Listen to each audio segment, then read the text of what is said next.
Muito bom dia para você que acompanha o canal da Rede Técnica Cooperativa no YouTube. Falamos ao vivo do Parque de Exposições na Expo Direto Cotrijal, começando mais um episódio no podcast RTC. Hoje para falar sobre biotecnologia em soja, presente e futuro.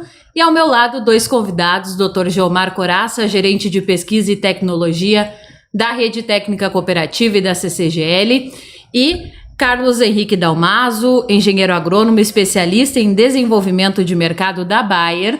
Eles dois vão conduzir este bate-papo, mas antes disso, você que ainda não é inscrito no canal da RTC, te inscreve aí, faz parte dessa comunidade de mais de 100 mil pessoas que nos acompanham no YouTube. E é claro, depois esse nosso bate-papo, essa nossa conversa também vai para o Spotify. Nos acompanha também no Instagram, no Facebook e em todas as redes sociais da Rede Técnica Cooperativa. E para dar início a esse nosso bate-papo, eu vou já acionar o Dr. Geomar Coraça. Bom dia. Bom dia, Jana. Obrigado mais uma vez no podcast aqui da RTC. Comemorando um ano. Um ano? Ah, exatamente, que foi na Expo Direto, na edição passada, né, que se iniciou esse projeto. E que hoje, né, o canal da RTC no YouTube já com mais de 100 mil seguidores. Então, a gente fica bastante feliz com toda essa evolução. E hoje com um convidado especial aqui, Dalmaso, obrigado por aceitar o nosso convite. Satisfação, né? Muito grande. Aí. Muito bom ter você aqui, né? Uma pessoa que tem uma trajetória linda aí na agricultura, uma contribuição imensa.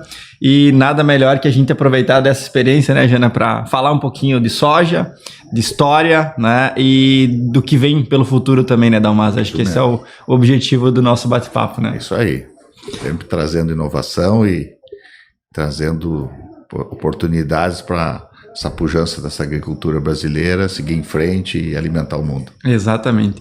E se a gente vai falar de soja, a gente precisa fazer um pouquinho do resgate do passado também, afinal, a grande evolução que a gente vê na cultura, ela é bastante recente, né? Então, até para que todos saibam, a soja, ela chega nos Estados Unidos por volta de 1800, ela fica muito tempo lá como planta forrageira, é introduzida no Brasil por volta de meados de 1900, em 1923, em Santa Rosa, né, que inclusive recentemente completou-se os 100 anos da soja no Brasil, a grande expansão da cultura, e ela entra como cultura econômica nos dados brasileiros em 1940, meados desse período. Então é algo que é uma história bastante longa, mas que até esse momento havia pouca evolução, se importava muita tecnologia dos Estados Unidos, né, muitas cultivares, e depois o melhoramento começa a avançar. E acho que o grande salto, né, Dalmaso, começa aqui a partir dessa evolução do lançamento de novos cultivares, depois com o advento do plantio direto também, e que começa toda essa evolução na agricultura. Então acho que para fazer um pouquinho desse apanhado, como é que foi esse começo também da soja aqui no Rio Grande do Sul, na tua visão?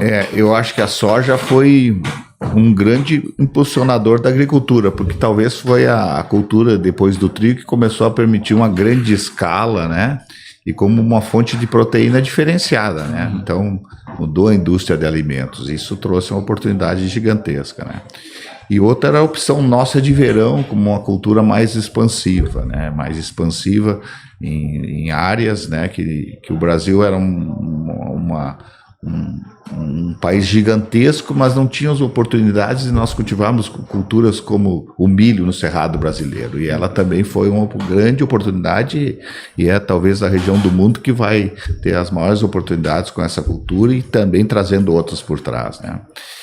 E eu vejo que a soja também, ela trouxe a oportunidade de trazer tecnologias, né? No momento que, e aí eu faço o link, o plantio direto foi um grande impulsionador do desenvolvimento de tecnologias de melhoramento em soja, porque primeiro o plantio direto ele propiciou aquilo que era a base de tudo, de conservar o solo, né? Uhum. Nós tínhamos regiões do Brasil que tinham um clima extremamente favorável, né? O sul do país é um exemplo, os Campos Gerais do Paraná, né, com regimes florestais maravilhosos, porém, daquele sistema que se vinha utilizando do convencional, isso não era nem um pouco sustentável. Uhum. Né? A gente perdia 15, 20 toneladas, no mínimo de 15 até 20 toneladas de solo ano. Né? O berço da semente não era favorável. Não era favorável, perfeito. E aí, com o advento da entrada do plantio direto, né? E aí, depois eu posso falar, a biotecnologia foi um dos que impulsionou fortemente esse crescimento, mas a filosofia do plantio direto foi o que impulsionou a entrada de materiais de genéticas adaptados ao sistema, né? Exato. Imagina, um sistema convencional, a gente tinha que trabalhar materiais genéticos de ciclo longos, com essa capacidade de recuperação, esses solos degradados, compactados, né, que a fertilidade ia baixando. Aí tivemos com o plantio de advento de primeiro diminuir a erosão e ao longo do tempo melhorar a sua fertilidade do solo, incorporando palha, carbono. E aí veio também junto com a soja a oportunidade do milho, né, na rotação, que é um dos pilares, além de não revolver o solo, cobertura vegetal, a rotação de culturas, né. E o primeiro binômio soja-trigo, mas depois o milho sendo muito importante dentro do sistema, e o milho entrando com o advento já dos problemas de plantas daninhas, ajudando dentro do sistema, porque começou a causar alguns problemas da monocultura, que a gente sabia que ia acontecer, e o plantio direto ajudou. E aí sim, impulsionando novas variedades, né? Entrando os materiais mais produtivos, que aí começou os ganhos genéticos, as empresas né, brasileiras, a Embrapa é um exemplo disso, que revolucionou, mas também algumas empresas privadas também trazendo materiais aqui para o Brasil. E na época, o plantio convencional, ele tinha suas motivações, né? Ele foi uma tecnologia importada, né, do hemisfério norte, mas ele tinha suas motivações relacionadas, inclusive, ao manejo de plantas daninhas. Claro, também, né? claro. E aí, a chegada do plantio direto é uma solução para o problema de perda de solo. E eu vi um dado essa semana que, na época, para cada tonelada de soja, se perdia 10 toneladas de solo. Isso mesmo. Então era assim, um prejuízo absurdo, né? Então o plantio direto vem para solucionar esse problema, mas e aí as plantas daninhas, como é que a gente ia passar a manejar, né? Exatamente. Surgem os desafios, né? Os desafios, porque a gente tinha naqueles momentos o desenvolvimento de herbicidas de solo, né? Que era a concepção de uma agricultura temperada dos Estados Unidos, da Europa, né? Essa é a forma, né? E aí sim começou a surgir os herbicidas, e aí o direcionamento da indústria química para os herbicidas pós-emergentes limitados, né? Naquele primeiro momento, limitados em questão de estágio, de flexibilidade, de espectro de controle, mas eram as formas que você tinha que trabalhar dentro do sistema de plantio direto. E o agricultor sendo um pouco assim teimoso, né? Porque não foi fácil, né? O plantio direto, a gente tem que dizer assim, os pioneiros, eles acreditavam numa filosofia, né? Exato. Uma filosofia. Aqui nessa região do Rio Grande do Sul, e aí o berço foi Cruz Alta, né? E aí, aquele tempo, a Fundacep, que agora é a RTC, foi a grande promotora do plantio direto. Por quê? Porque primeiro tinha um ambiente inóspito ali de solos mais erosivos, né? Não tinha uma fertilidade tão boa. Por outro lado, amplamente adaptado ao sistema, né? E aí as pesquisas andando, tudo isso, para favorecer o plantio direto. E eu falo muito, a soja e as outras culturas devem ainda a entrada do melhoramento, novas variedades, crescimento ao plantio direto, né? Essa, sem dúvida, é a grande evolução. Se você dissesse assim, o que foi a revolução da agricultura? Foi o plantio direto. E é óbvio, a genética é a base de tudo, né? A semente, a genética, mas o plantio direto possibilitou isso aí, né? Não teria como a genética performar num solo improdutivo, né? Isso. Então, isso é fato. E se nós perdemos essa ferramenta, meu Deus do céu, nossa ferramenta do plantio direto, por algumas situações, eu falo muito herbicidas hoje, que é uma fundamental para iniciar no limpo, né? Eu me preocupo muito a sucessão de culturas, né? Nós temos, talvez, no mundo a maior oportunidade de abastecer alimentos do mundo, porque a gente tem 2 ou até 3 safras anos. Isso é coisa inimaginável, né? A gente chegar a 100 sacos de soja por hectare, agora a gente está aí. Era uma utopia, né? Uma utopia, assim, mas muitas variedades, né? Então a gente tem uma plataforma hoje dentro da Bayer que não é só um material, é vários materiais chegando nisso. Então a gente já chegou um patamar enorme, graças à base da agricultura conservacionista, que foi a base regenerativa, que nós estamos trabalhando fortemente nisso. E as técnicas de melhoramento genético que começam a expressar isso aí tudo. Aí. E Dalmaso, nesse momento, né, essa evolução pós-plantio direto, né, já começou o desenvolvimento de genética, mas havia dificuldade do produtor ter que ou conviver ou tentar manejar plantas daninhas juntamente com outros manejos da cultura da soja, porque não havia biotecnologia naquele momento. Então foram bons anos ali de desafios, né? Bons anos de desafio. Por outro lado, eu vivi isso, né? A assistência técnica e a presença de um agrônomo auxiliando, e as cooperativas tiveram um papel fundamentais. Sim, um agrônomo era o cara idolatrado, né? Ele andava nas suas fazendas e enxergava cada talhão, fazia a prescrição das orientações de herbicidas, fazia a calendarização das rotações de cultura. Por quê? Você tinha que fazer uma rotação de culturas com milhos, porque existiam as plantas daninhas, se eu não utilizasse herbicidas em milho, não eram controladas em soja. Né? O exemplo do leiteiro, do próprio picão preto, do próprio saco de padre, que era o Cardiosperma licacabbon. E aí, uma das formas de você controlar essas plantas daninhas era fazendo 1/3 da rotação de milho. E aí nós tínhamos dificuldade de milho, porque a gente não tinha ainda condições de produtividade de chegar a 200 sacos. Naquele tempo era 70, 80 sacos, era o máximo. Não tinha materiais genéticos, a gente não estava indo tanto para os híbridos simples, ainda tinha os híbridos duplos e triplos, né? E aí com a entrada da biotecnologia em milho também ajudou muito, porque estava muito alicerçado em híbridos simples na introdução dos genes. Exato. E aí começa a mudar tudo isso, o milho começa a ter uma importância grande para ajudar a soja, né? Inclusive trabalhos de vocês, que eu não canso de falar, né? Trabalho de longo prazo de vocês de mais de 30 anos mostrando isso, né? O resultado. Com resultados, mostrando o impacto da rotação de cultura e o milho trazendo para a soja, né? 5, 6, 8 sacos, dependendo dos anos assim, mas consistentemente esse sistema de 1/3 de milho com 2/3 de soja sendo o sistema mais sustentável e mais rentável ao longo dos anos. E aí a planta daninha foi um fator que foi chave nisso aí para nos ajudar como a rotação foi feita. E tem um marco importante aí que talvez estimulou as empresas a de fato investir, e aí nascem as biotecnologias, que é a lei de produção de cultivares, né? Perfeito. E aí sim, nesse momento assim que o Brasil teve esse marco regulatório que entendeu que tinha que valorizar as patentes, e aí é uma coisa fundamental em países sérios, né? E valorizar as patentes, introduzir materiais genéticos, além da soja, com as suas variedades, trazer as patentes de biotecnologia, foi uma grande revolução, porque aí teve uma aposta de investimentos muito grande de empresas nacionais e internacionais dentro do Brasil para trazer investimento, genética avançada, genéticas adaptadas a isso tudo, né? E a biotecnologia, com certeza, depois, eu acredito, do plantio direto, foi o que mais impulsionou. Primeiro, o crescimento da área agriculturável com o plantio direto, né?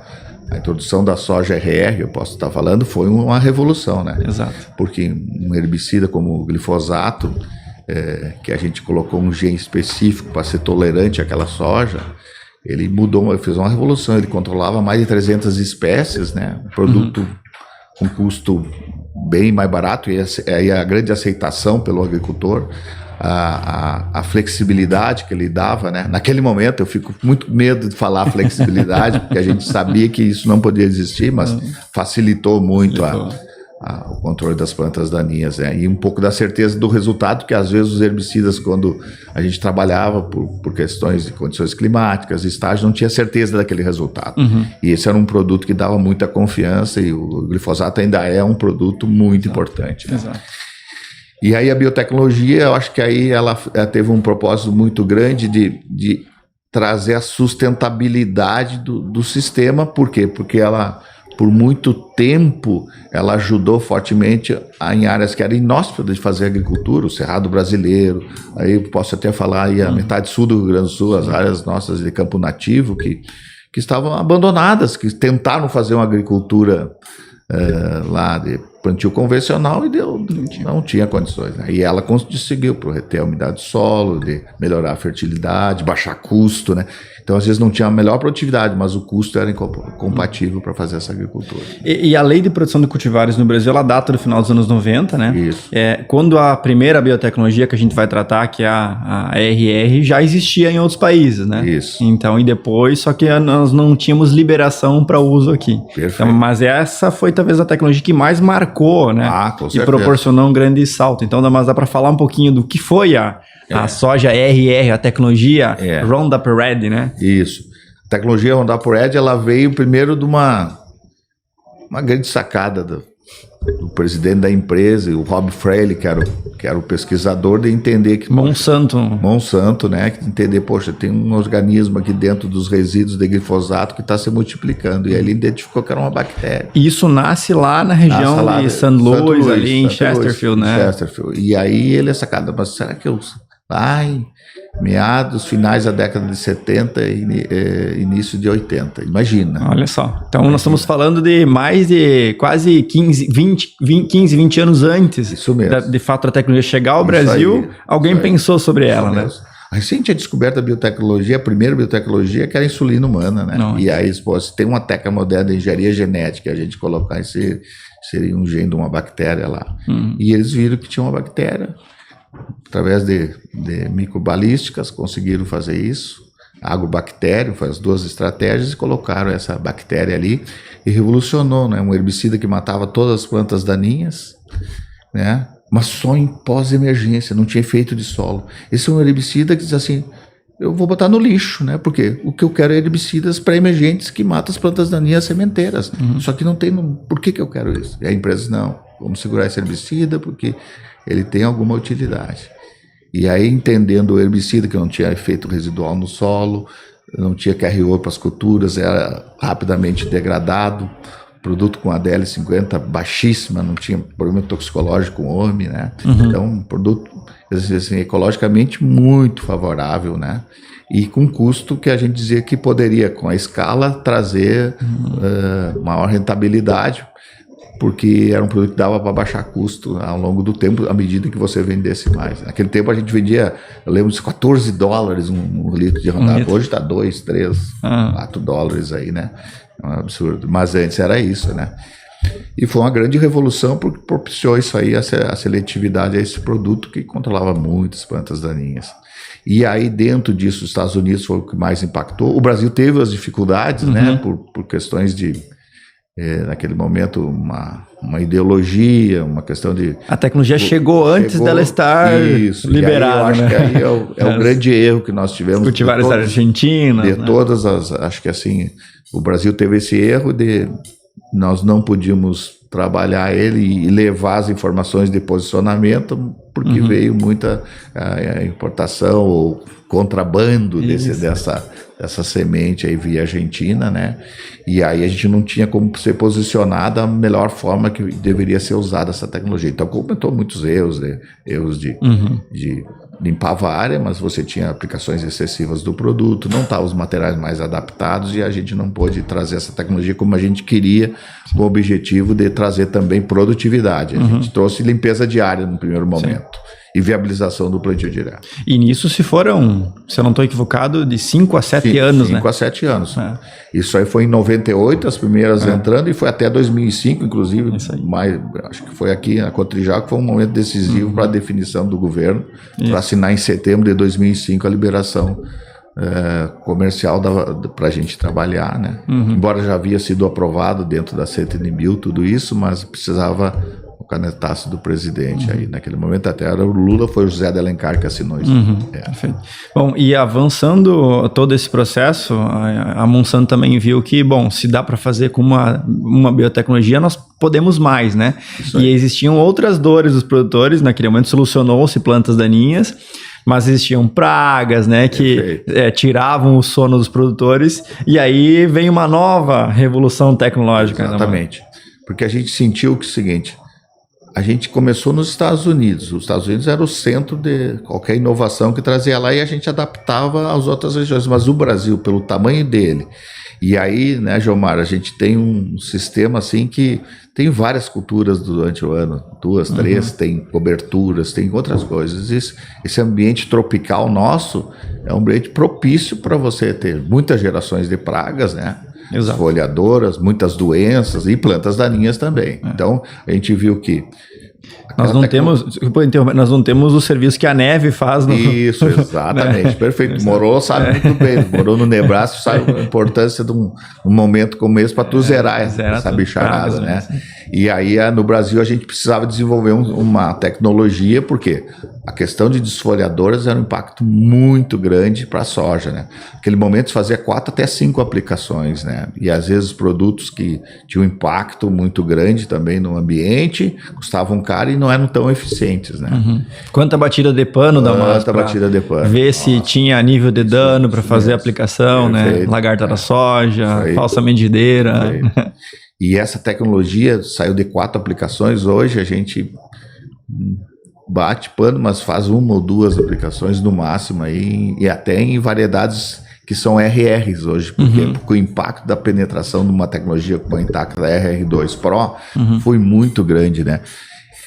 E ela chega aqui oficialmente, ela foi lançada até em uma Expo Direto, se eu não me engano, 2010? Isso, 2010, 2011, exatamente. E era uma tecnologia para a América do Sul, né? A gente foi desenvolvido especialmente para cá, né? Então aí Paraguai, Brasil, Bolívia, né? A Argentina, ela não tem tanto, com exceção do norte da Argentina, e que tem uma necessidade, o sul não é tanto. Então, uma tecnologia que veio especificamente aqui para trazer um pouco mais aquilo de segurança ao agricultor, né? Na questão de desfolhamento, e trazer também uma parte que complementava aquilo que a gente trouxe no milho, né? O milho a gente trouxe a primeira tecnologia hídrica, depois o Pro. E aí foi um sucesso enorme, né? O agricultor, assim, automaticamente adotou essa tecnologia, porque lagarta do cartuz no menor impacto. E a gente viu que a soja também teria essas grandes oportunidades. E só para tu ter uma ideia, essa tecnologia hoje ela está em alguns estados em mais de 95%. Isso é uma preocupação nossa, muito grande, por quê? Porque deveria estar isso na faixa de 80%, 20% deveria ser a área de refúgio, né? Porque a gente não quer que tenha uma penetração tão alta, porque a gente expõe isso à questão de resistência.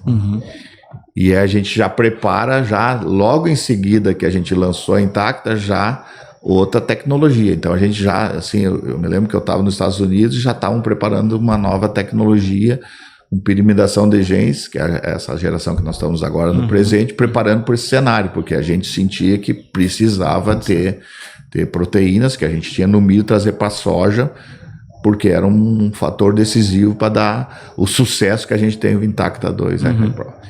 E essa tecnologia, eu só quero falar, além da questão de pragas, ela trouxe também um gene de produtividade, né? A gente conseguiu já nessa maneira de inserir o gene do glifosato e trazer o BT, acertar mais na questão do gene específico de produtividade. Então, muitos dos licenciados perguntam para mim, Dalmaso, a gente bota na R2 Pro comparado com a outra RR, é a mesma, mas está produzindo mais. Por quê? Porque isso, exato. Em biotecnologia. Em biotecnologia nós conseguimos realmente inserir um gene que nos ajuda no crescimento de produtividade. Tem um ganho genético que você tem aí, né? Então, realmente, eu via isso dentro da empresa, a gente tinha os resultados, mas quando os licenciados que colocaram isso e começaram a me perguntar isso, os melhoristas dizendo isso, o que é que houve? É verdade? Isso não é verdade, é verdade. E além dos materiais mais seletivos, né? A gente conseguiu também, a seletividade do glifosato era muito grande, né? Comparado aos convencionais, mas à medida que a gente selecionou linhagens e aí foi apurando isso, a gente conseguiu uma seletividade enorme dessa soja. E a Intacta, ela inclusive é um dos grandes cases de adoção de tecnologia global, né? Tão rápido, né? Muito rápido. Em poucos anos, a taxa de adoção que ela atingiu foi de muito fato grande. Gigante, né? Isso aí. Pela biotecnologia, mas eu nunca vou esquecer, pela genética, né? A genética é o fator decisivo, né? Quem é que ganha a corrida, né, Gilmar? Quem ganha a corrida é o cavalo, não é o cavaleiro. A biotecnologia é o cavaleiro, mas o cavalo é que ganha, né? Então, eu digo, a gente tem que ter isso aí. Sempre uma busca da genética. A genética, a primeira pergunta que a gente faz para os agricultores para entrevistar eles assim, o que você gostaria? Materiais mais produtivos. Materiais mais produtivos. Segunda, aí biotecnologia, quando a gente fala biotecnologia, aí no Brasil, incrível, é BT. E está mudando para a planta daninha, mas no Brasil é BT. E a segunda, eles começam a dizer assim, olha, eu quero facilidade de manejo, eu quero uma estabilidade produtiva, eu quero precocidade. A precocidade está muito ligada a 2 safras, né? Isso é uma coisa que mudou bastante mudou também, bastante. Né? No cenário do Rio Grande do Sul, né? Muito. Saímos de materiais 7.0, 7.2 até 8. Né? E hoje concentramos em materiais 5.5 a 6.2, 6.3. Isso aí. Então a gente tem foco da biotecnologia, mas a gente nunca esquece que a inovação e tudo começa com a base genética. A base genética é o que encaminha tudo, porque o agricultor tem que produzir mais, né? Sim. E aí, após esse lançamento, você mencionou que os Estados Unidos já preparava outras biotecnologias, né? Que foram, antes de chegar ao Brasil, lançadas lá também, né? Também. Então, que aí trouxeram junto, assim, mais ferramentas para a questão do manejo de plantas daninhas. Perfeito. Aí é aquilo, a gente via num cenário desafiador e principalmente sistemas que não tinham rotação de cultura. E aí a gente viu Estados Unidos, soja. Eu tinha regiões dentro dos Estados Unidos com só soja. Regiões que eu tinha só algodão. 120 anos de algodão no Tennessee, não pode entrar milho nem soja, não. Eu fui lá perguntar por quê? Por quê? Não, aqui a gente só faz algodão. Poxa, mas tem que entrar soja, tem que entrar milho. Né? 5 aplicações de glifosato. E aí a gente viu aquela seleção natural que a gente sabe que ia existir. Primeiro pelas plantas tolerantes e depois também pelas resistências, né? A capacidade adaptativa que tinha também. E aí foi eu digo assim, a gente não esperava, porque nenhum cientista do mundo dizia que uma molécula de glifosato, pelos 2 mecanismos de ação que tinha, ia ter uma velocidade de resistência, mas a natureza mostrou. Sábia, e aí, né? Capacidade adaptativa, né? Como uma buva, né? A capacidade de um azevém também de ter vários mecanismos de resistência, 5 tipos de mecanismos de resistência. Aí começou a descobrir que não é só não é só questão genética do gene específico, ali chave fechadura, é translocação, é descompartimentização, e várias coisas. Aí a ciência começou a descobrir a resistência, estudar mais sobre isso, né? No momento que entrou o glifosato como sendo uma molécula que nunca esperava isso. E por outro lado, a gente estava preparando para entender assim, poxa, nós temos que lançar alguma coisa que ajude o glifosato, o Roundup, naquele momento lá nos Estados Unidos, nas folhas largas, porque era a grande ameaça, né? A grande ameaça nossa porque era um herbicida excepcional, graminicida, né? Mas em algumas latifolicistas ele tinha um problema de controle. Então, já meados do final da década de 80, já tinha os estudos, a universidade, a Monsanto naquela época, com a Universidade do Missouri, para fazer um gene de tolerância ao dicamba, que é um herbicida com pouco uso no mundo, né? Com pouca probabilidade, e dentro do que a gente via era uma oportunidade de um produto mais global nessas plantas daninhas, e principalmente a buva, o caruru, a própria losna, que eram plantas artemisia que tem nos Estados Unidos, que eram impactantes aí para o sistema, né? Entendendo isso aí. E a experiência americana com certeza dava para a companhia um norte de que isso era só uma questão de tempo para acontecer no Brasil também, e talvez numa taxa muito mais rápida por uma questão climática, mais fluxos, né? Mais gerações no mesmo ano, né? Perfeito. E não tinha neve, né? E aí a gente viu que assim, nos meus estudos a gente viu que a buva era o que ia impactar mais. E a buva, pela condição de ela ser uma planta muita capacidade de produção de sementes e disseminação, né? Uma planta de buva produz 300 mil sementes, tem uma capacidade de disseminação de um ventinho de 15 km por hora a 70 km, então ela tem uma capacidade.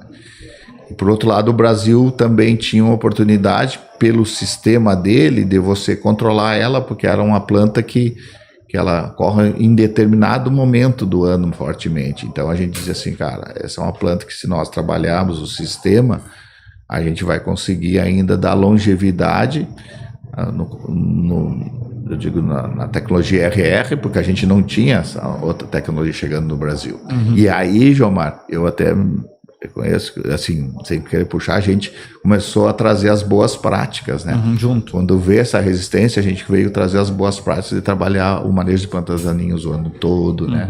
A gente entender que depois que eu colho uma cultura, eu já tenho que estar entrando, fazendo as boas práticas, no pós-colheita, não deixar produzir semente, iniciar um cultivo no limpo, fazer uma dessecação antecipada, começar a usar pré-emergentes, para que aquele glifosato, que era o produto lá na frente, no caso da buva, a gente vai ter total controle, não da buva, porque ela não germina lá junto com a soja, é uma planta de entre safra. Então, para mim, a buva foi um impacto, mas quando a gente começou a mostrar isso aí, era a essência das boas práticas do plantio direto, né?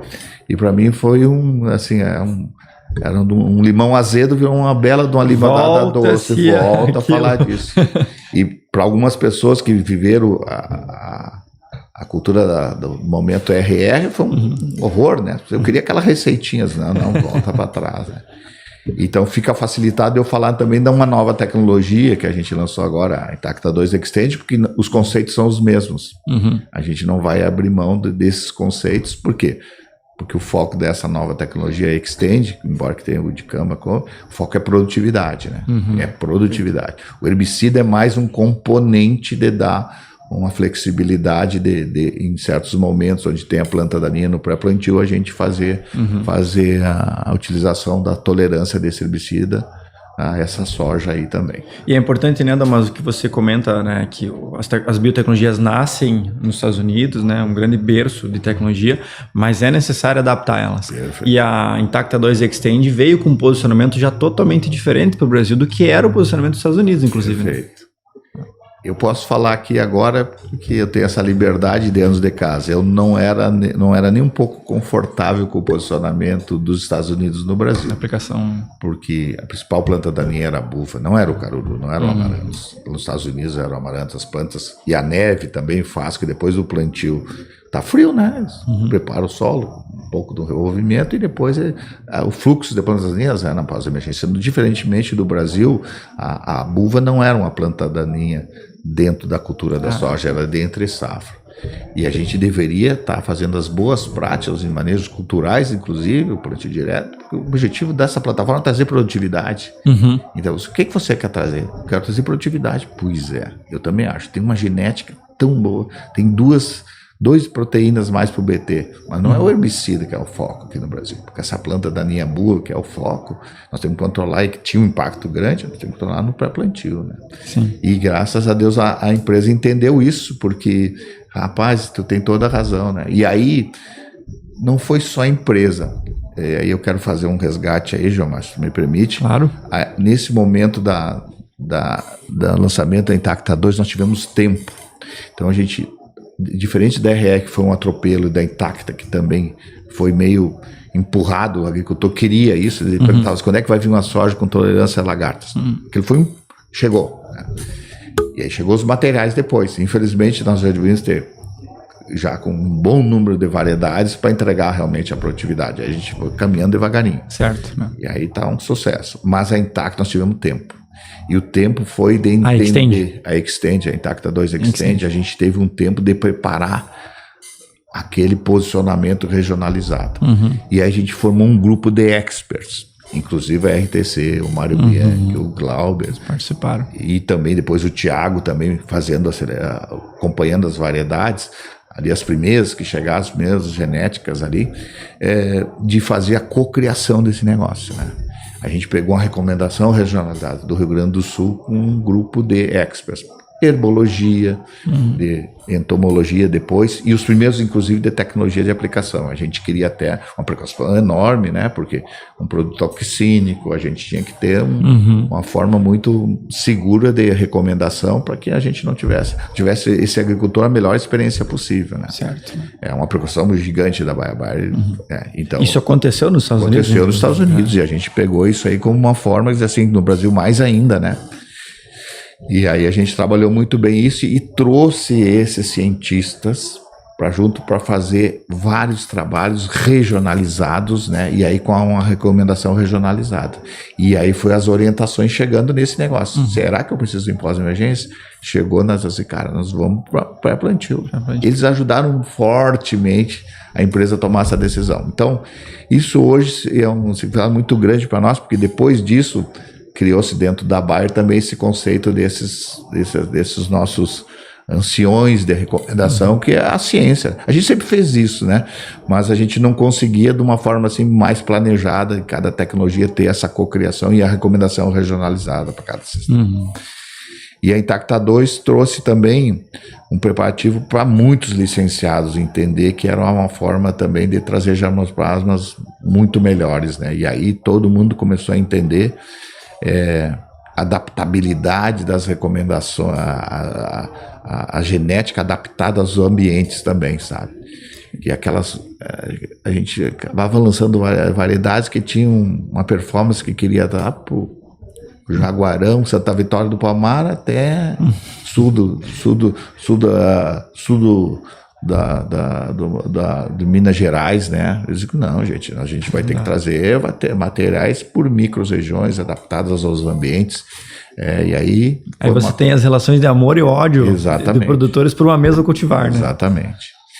E começa também junto com a Intacta 2, e aí dentro da Bayer, uma forte pesquisa também dentro de um centro que a gente tem em Petrolina, que a gente começa a fazer aquela chipagem de entender... Que só existia em Santo Luís, né? Só em Santo Luís. E aí a gente traz aqui para o Brasil. E traz para o Brasil e a gente começa a identificar aquele chipzinho lá, começa a tirar o decominozinho daquela soja, mandar milhares de variedades aqui do Brasil, dos cruzamentos, e já começa a colocar lá para fazer uma análise, o supercomputador que identifica, através de parte prescritiva, preditiva, né? Qual é os materiais elites para produtividade, ou para doenças, ou para ciclos. Aí a gente começa a trazer o que o agricultor quer, né? Eu estive na Monsanto lá em 2016, Mós, então, e nessa época se falava muito lá da chipagem, né? Isso aí. Inclusive a Monsanto na época desenvolveu as próprias máquinas para fazer todo esse processo, né? Patenteadas ainda. E a genética que era gerada aqui tinha que ser enviada para lá na época. Exatamente. Então. Imagina o custo, e às vezes a gente mandava para lá a coisa, e aí vinha a introgressão do gene. Não era já. E aí tu mandava um André Bocelli para lá, coisa mais linda, vinha um outro cantor com uma vozinha fina, que eu não posso falar quem era lá, né? Que não era nada daquele. O melhorista chegava assim, mas não foi isso que eu mandei, né? Eu mandei o André Bocelli, o André Pavarotti, veio um cantorzinho com a vozinha fina aqui, não era isso, né? Então, porque aí os cruzamentos. Agora a gente tem muito mais assertividade, né?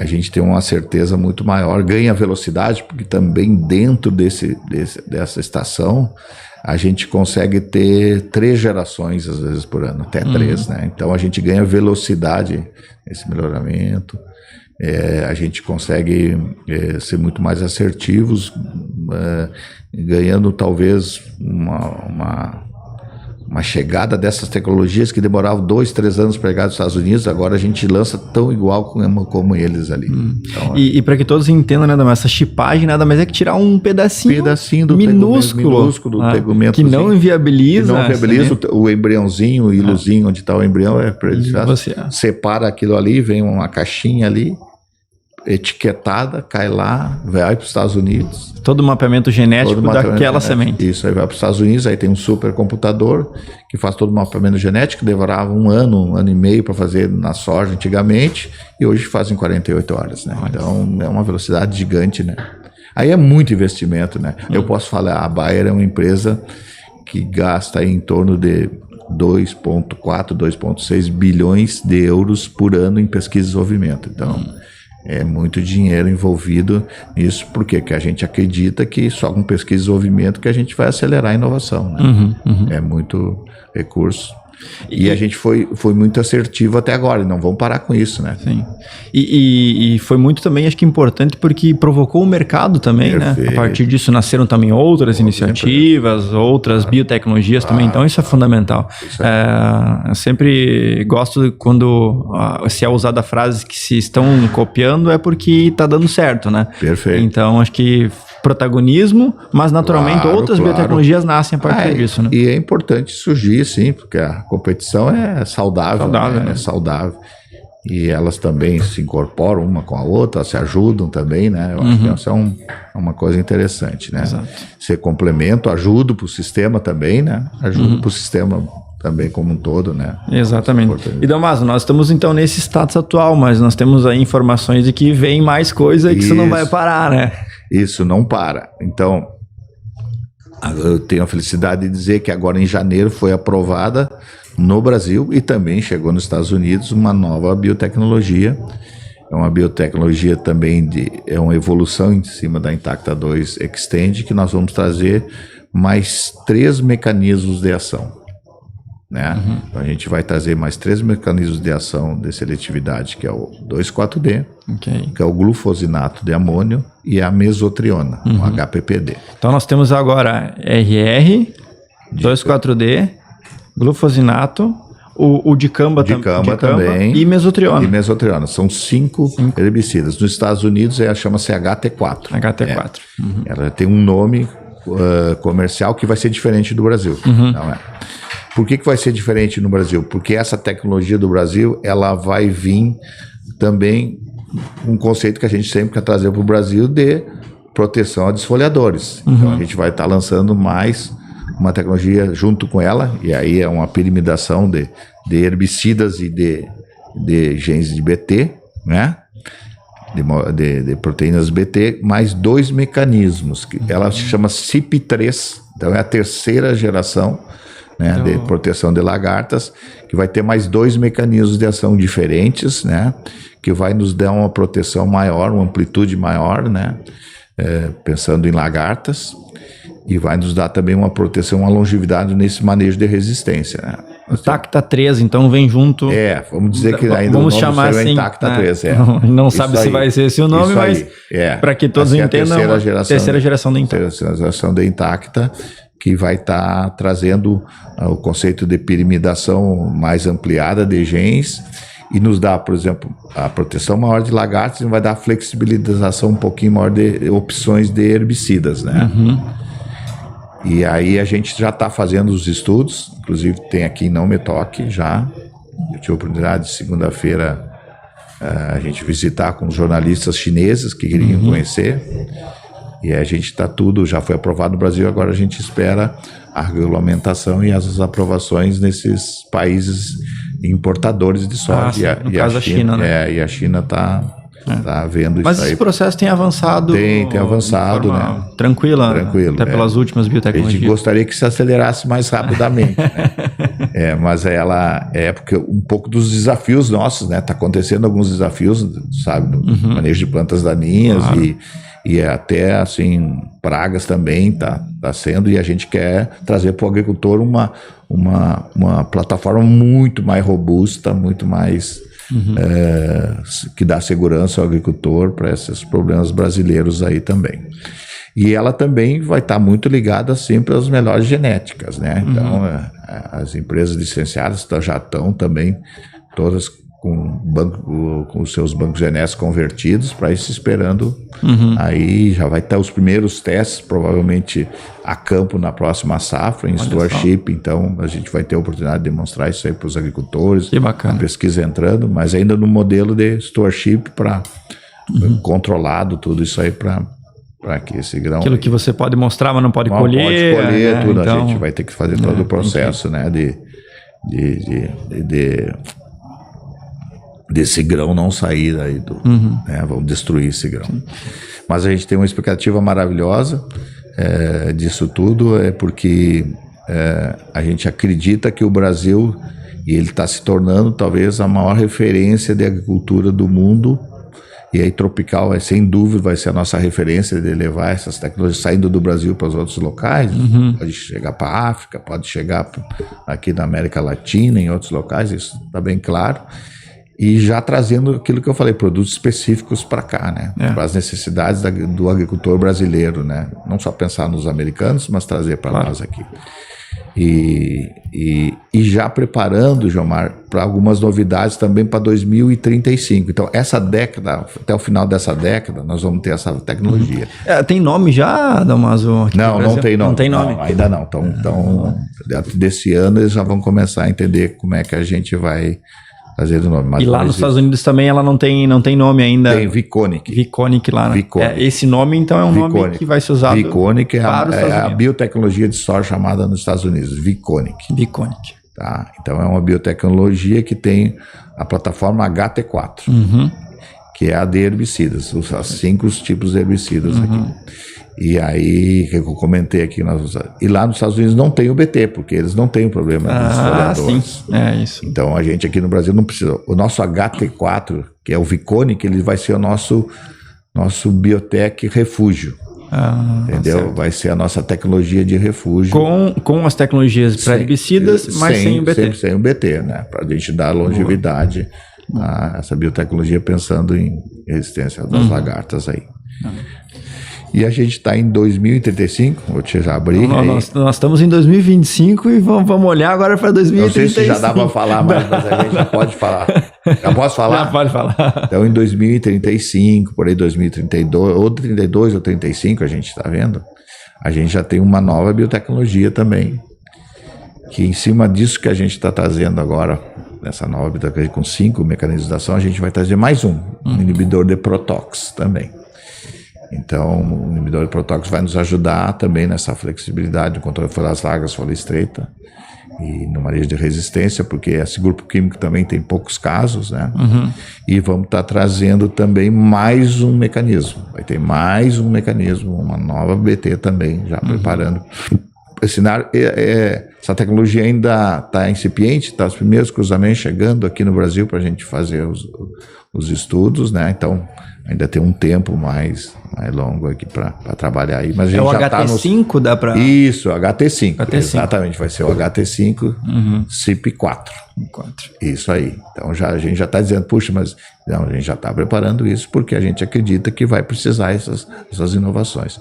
E até porque as nossas plataformas, elas têm uma vida útil de patente, de tudo isso, né? E a gente sabe que o brasileiro é ávido de coisas novas, né? Então a gente quer sempre trazer coisas novas, sempre cerçado na genética também forte. Quando você fala, Dalmazin, a questão de novos mecanismos de ação também, isso pode trazer uma revolução diferente do que a gente viveu até agora, né? Boa pergunta. Então, eu fico muito feliz aí, para mim, até me chamaram para uma reunião em São Paulo ano passado, e que a gente está trabalhando um novo mecanismo de ação de herbicidas na pós-emergência, depois de 30 anos, né? A gente não tinha nada novo, então a gente está trazendo um produto, né?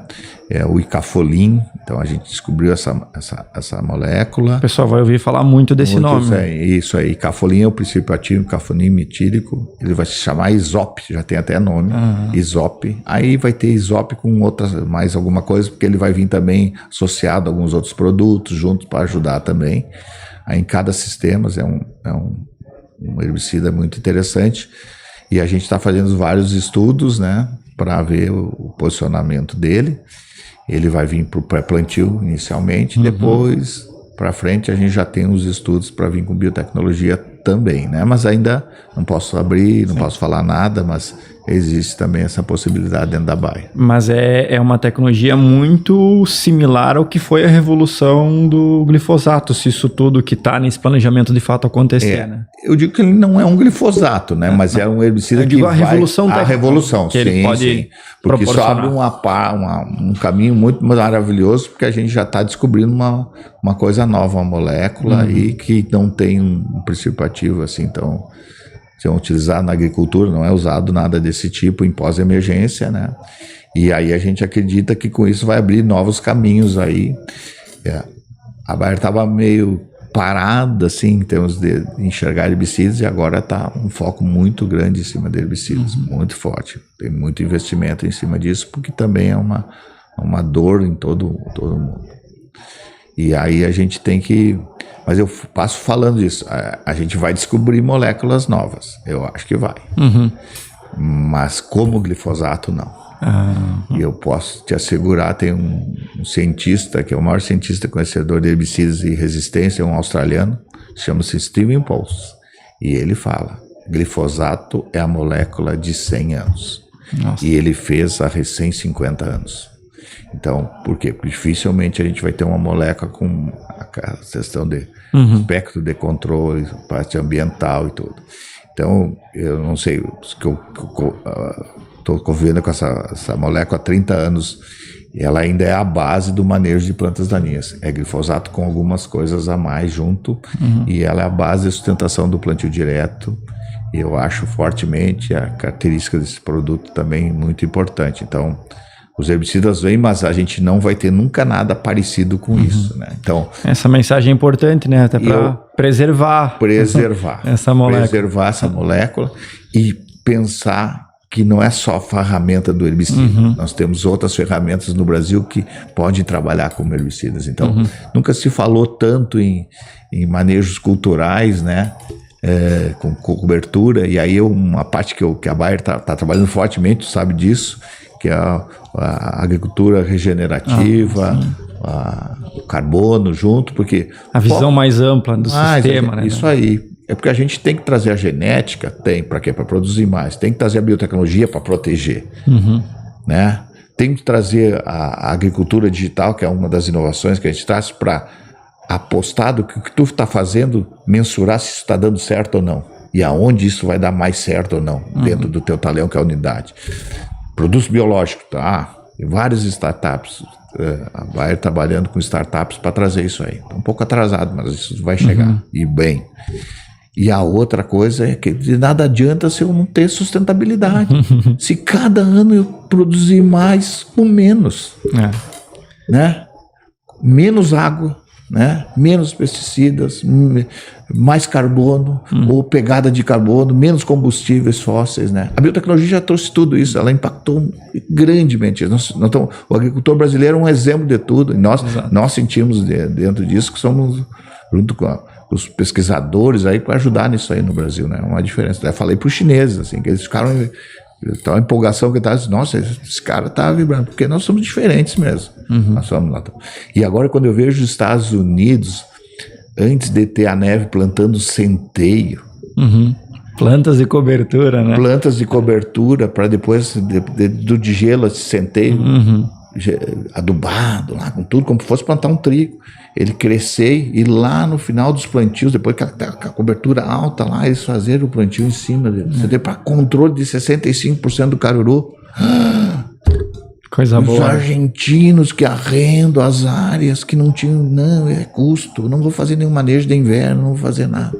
Os caras fazendo centeio, fazendo outras coberturas, porque a infestação de caruru está tão grave. Então, eu gosto de falar muito disso, porque a gente tem que trazer essa agricultura regenerativa que complementa o uso dos produtos químicos, senão a gente não vai a lugar nenhum no futuro, né? Eu acho que isso é uma visão, e você contempla com isso, com os colegas aí, que a gente tem que ter essa visão mais tempo.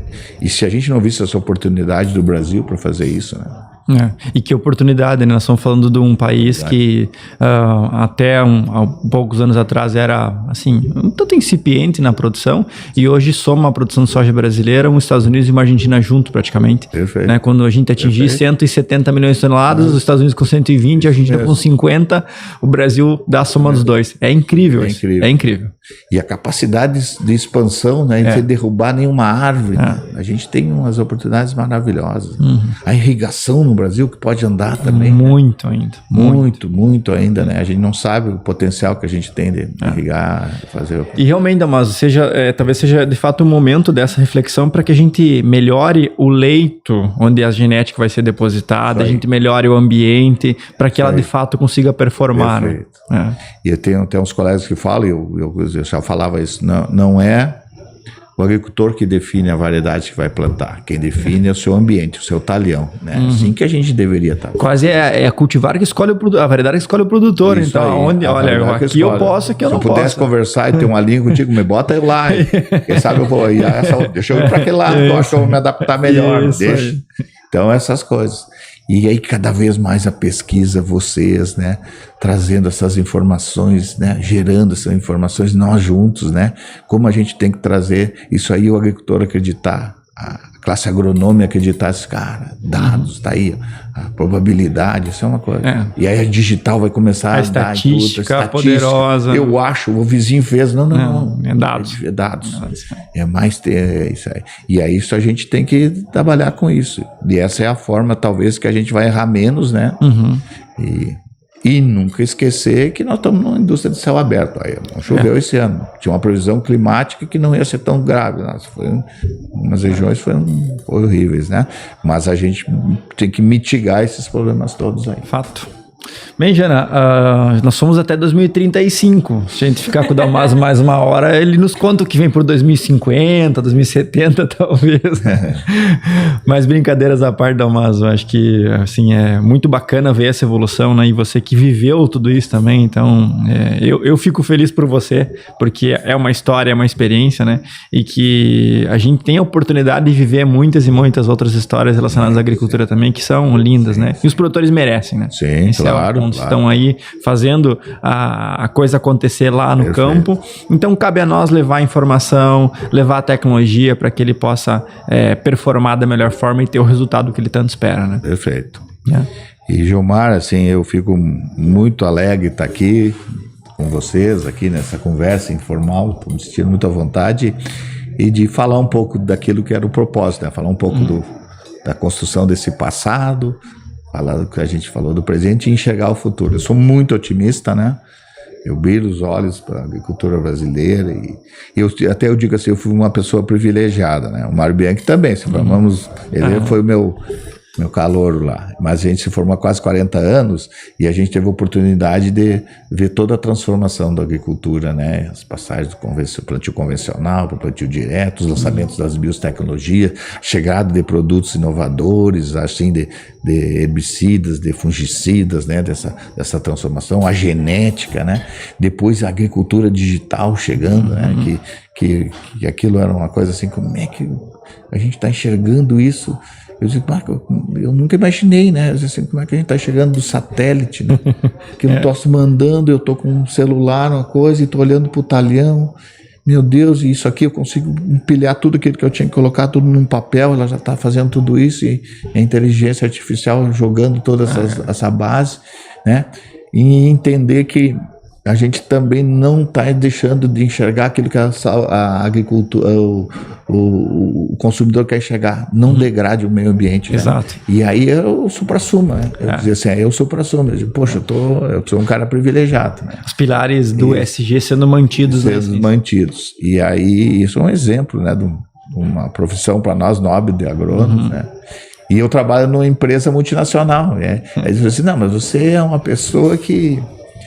E foi ser levada por essa mulher. Não, rapaz, eu sempre fiz o que eu gostava, trazendo resultados para a companhia, né? Sendo feliz e ainda sou remunerado, né? Então, isso é um contaminante, né? E é uma coisa que eu levei aí para os momentos que eu trabalhei aí com pessoas, né? Com pesquisadores, com agricultores que me ensinaram muito, com os colegas também, né?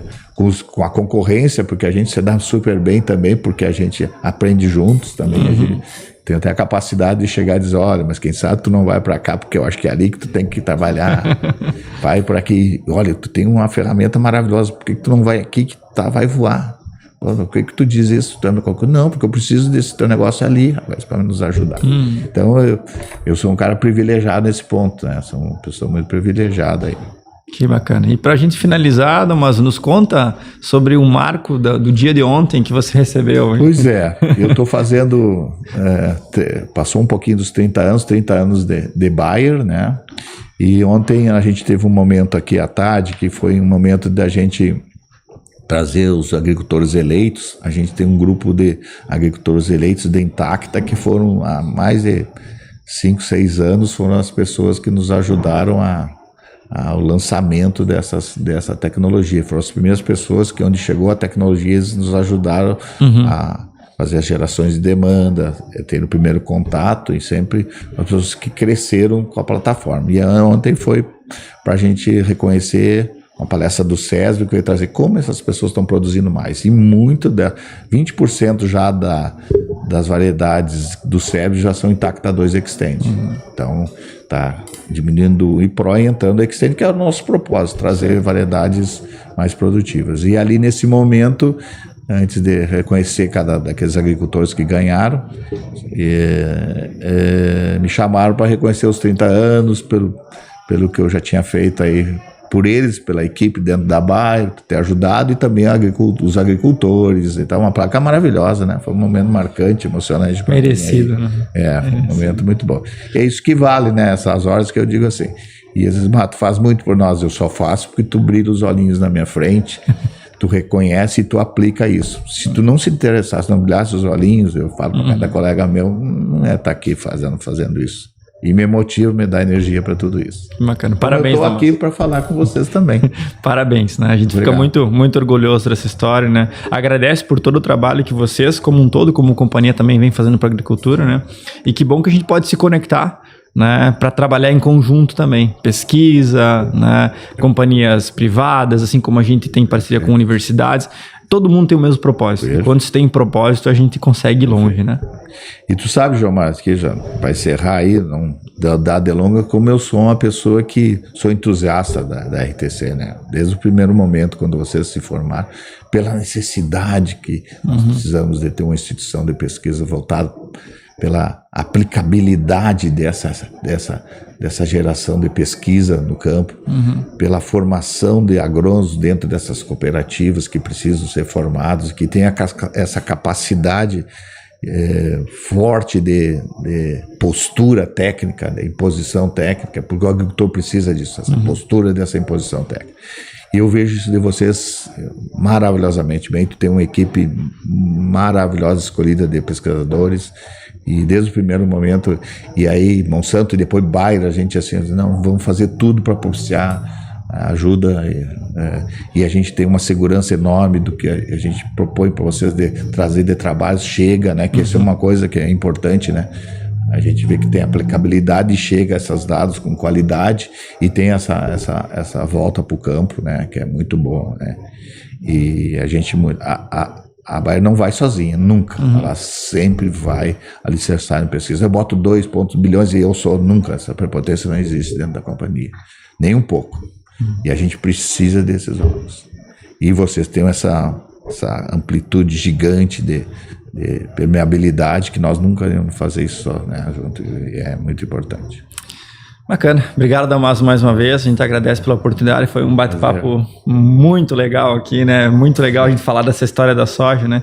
E provavelmente teremos outras oportunidades para falar de outros temas também que também são relevantes para a agricultura. Obrigado, Damaso.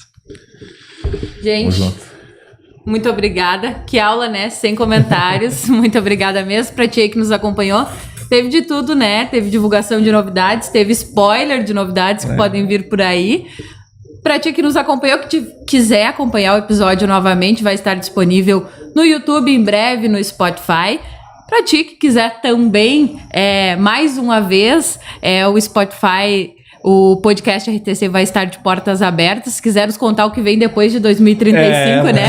Vamos estar aí, com certeza, de portas abertas para te receber. Muito obrigada por ter disponibilizado esse tempo para conversar conosco. Muito obrigada, Geomar, também por mais uma vez, né, fazer parte do podcast conosco, por trazer essas informações. O podcast RTC continua à disposição para levar para cada vez mais pessoas o que a pesquisa faz, né? Esse povo que trabalha tanto em prol dos produtores, e a gente está aqui tentando levar para cada vez mais pessoas o resultado desse trabalho. Muito obrigada pela companhia. Já já a gente volta com mais um episódio ao vivo aqui da Expo Direto. Até logo!